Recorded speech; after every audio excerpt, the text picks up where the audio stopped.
Good morning. For all my neighbors who haven't gotten on the Bureau of Atomic Scientists mailing list, you should go do that. While you might not like some of their attitude, the science that they share is pretty thorough and not easily argued. So there's that. But this is a November update on the Fukushima plant. I'll put the link down below. You can go take a look at it. And it basically steps through all of the challenges that TEPCO has gone through, all of the self-inflicted wounds because the industry wasn't ready. It still is not ready. Look at all the contracts over budget, overpriced, calculations about life cycles and fuel cycles, costs when we don't know what those costs are. We haven't set aside the money to store nuclear waste for as many human lifetimes as we live. So there's that. It's an incalculable cost.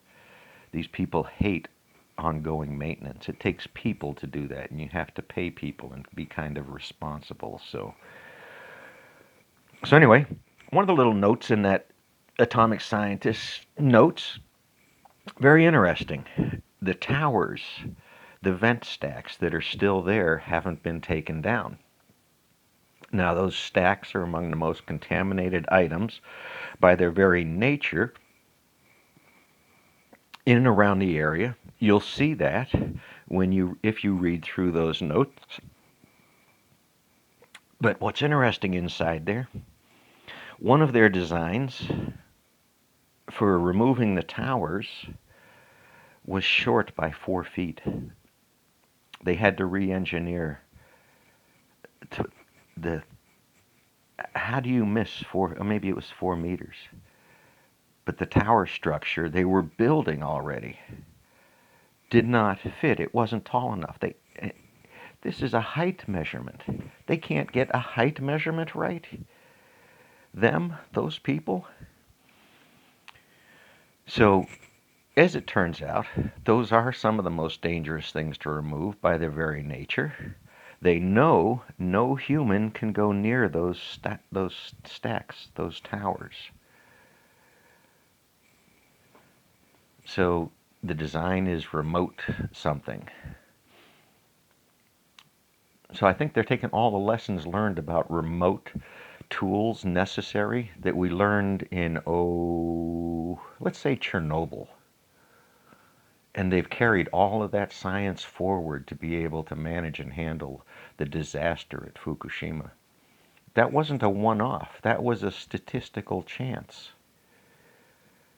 And there's so many more. So don't believe the nuclear industry's bullshit. They haven't got a handle on much of anything other than massive profits. Notice our politics in the news. It's a bunch of wealthy people handing money to each other, handing out condos to each other, and luxurious travel and beautiful stays and big parties and good wines. They're handing money to themselves that they stole from us. So what else is TEPCO doing wrong out there? Well, Korea wants to know what's in the wastewater that Japan, TEPCO, IAEA, Fukushima wants to dump into the Pacific Ocean. The challenge is all we're hearing about is tritium in that water. That is scientific nonsense, science polluted by thoughts and prayers because it simply doesn't work that way. And yet here we are. This administration, these Republicans are undermining every single environmental law they can to make a profit. In their hearts, they believe that, I'm not going to go there. This is unhealthy ignorance in our conversations. So there you go. Trumpsters, Trumpistas, Republican and Democratic wealthy politicians handing money amongst themselves, handing it to their kids. It's not one kid taking this money. Vote.